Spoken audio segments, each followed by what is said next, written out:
What's up guys, Adam here, and today I'm going to be talking to you about an item that we pretty much all own, especially if you own anything with an engine, whether that's a lawnmower, or a string trimmer, or a generator for instance. If you own anything with an engine, they require fuel. And if they require fuel, you have to get the fuel there somehow, so you own gas cans. If you've bought a gas can within the last 10 years or so, then you recognize this guy right here. Now there's different variations of this. They've changed them in some ways, but this is probably the most popular nozzle that they're putting on gas cans. The reason that the EPA started requiring gas can manufacturers to start including these types of nozzles on their gas cans and did away with the vents on them was for emissions purposes. Now, I don't know how much that helps. I guess the idea was to stop gas cans from being able to leave the cap off and therefore emitting gases into the air all day long. I don't really know how much that really helps. All I know is that these are a pain in the butt. But in all seriousness, regardless of which side of the argument you're on with this, let me know down in the comment section why you either like or dislike these newer gas cans. I'm always open to learning something new. So in this video, I'm going to go over all the issues that I see with these gas cans, and I'm also going to show you some hacks or modifications that you can do in order to make these things work like they used to before all of this extra stuff was added to them. So let's go ahead and jump right in. Let's go. So the first thing I'm going to take a look at that really isn't very crucial to any of this, but some people really get annoyed by it, is this little safety here that stops this from being able to be spun off when you want to fill it up with gas. You have to depress it in order for it to continue spinning.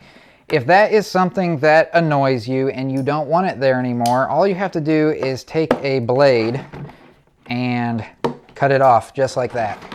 And now you can just spin it on and off as you like. Modification number one, done. All right, so the next modification is going to actually have to do with this spout. So let's go ahead and take it off. So really quickly, let's go over how this nozzle works so we have a better idea of what we need to do in order to fix it. So of course, we've got this little clip here again that needs to be depressed. Once it's pushed down into place, that's when you can then push on this, that then pushes the plunger out at the bottom, like so. And when that plunger is out like that, that's what then allows the fuel to run freely and out then the end of the nozzle. Now it does take a pretty decent amount of force in order to push that in. The springs that they put in these things are, in my opinion, way too big for what really needed to be done in order to make these functional, but also not overly annoying. So the first step to this modification in order to get this flowing freely is we need to again have that depressed and push that plunger out. Once that plunger's out, you'll see an O-ring on here. Just need to pull that O-ring off. And once that O-ring is off, then you can then just pull this whole piece out. And the spring didn't come out with it, so it'll just fall out just like that. So now without that spring in place, you can reinsert the black safety piece and push it back down into place. And then anytime that you wanted to get fuel, all you'd have to do is just depress that little black piece there and then just push it down. But it won't pop back up because the spring's not there. So it just stays open and it makes pouring out the fuel a lot easier because you're not having to depress that spring anymore. And then when you are done filling up your fuel, you'll just close it back up just like that and nothing will come out. Now, some people may not want it to just be completely free like this. So what we can do in order to make it to where it still pops back out, but maybe doesn't have nearly as much tension on it, is we can take this spring and theoretically, if we cut off enough of this spring, it should make the tension in it a lot less, therefore making it easier to depress that nozzle to allow the fuel to come out. So the first thing I would need to do if I wanted to keep some tension with this spring is I would need to figure out exactly how long is this spring so that it will go from the bottom of this and still have tension up against the safety part. So need to figure out how long it is first, which it's about 2 inches long. And then I can just take some needle nose pliers, for instance, and insert them in to each end of the spring and then just pull it apart. So now that I've got this spring completely spread apart, now I need to remeasure where 2 inches are, because by the time I've cut off some of this spring, it should have made it weaker to where it doesn't have as much tension, making it so hard to push that safety down.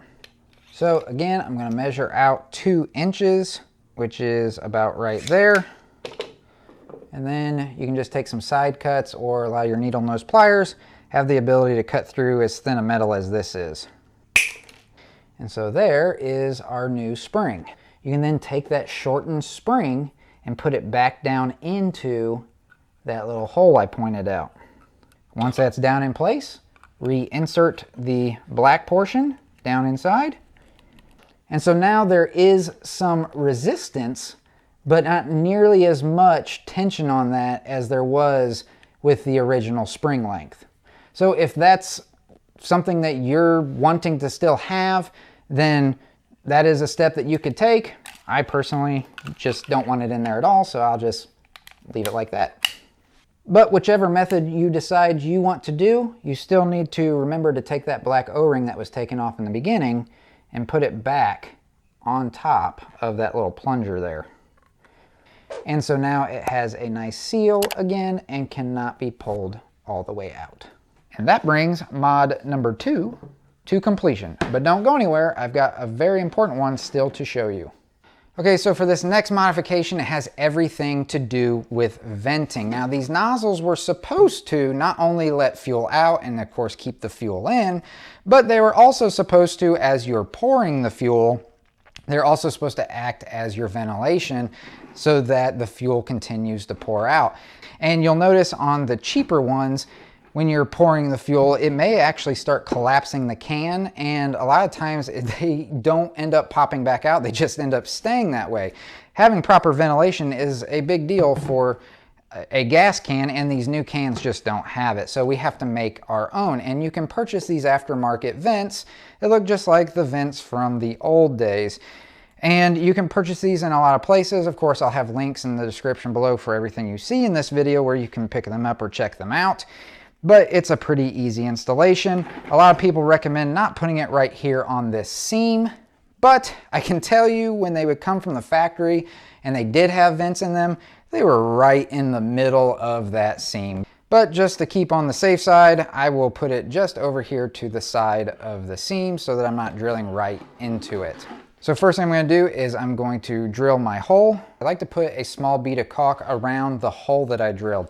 That way when I put the vent in, it'll sandwich that silicone between the vent and the hole, and there won't be any air or moisture transfer in or out. This sure isn't going to win any beauty pageants, but it'll work.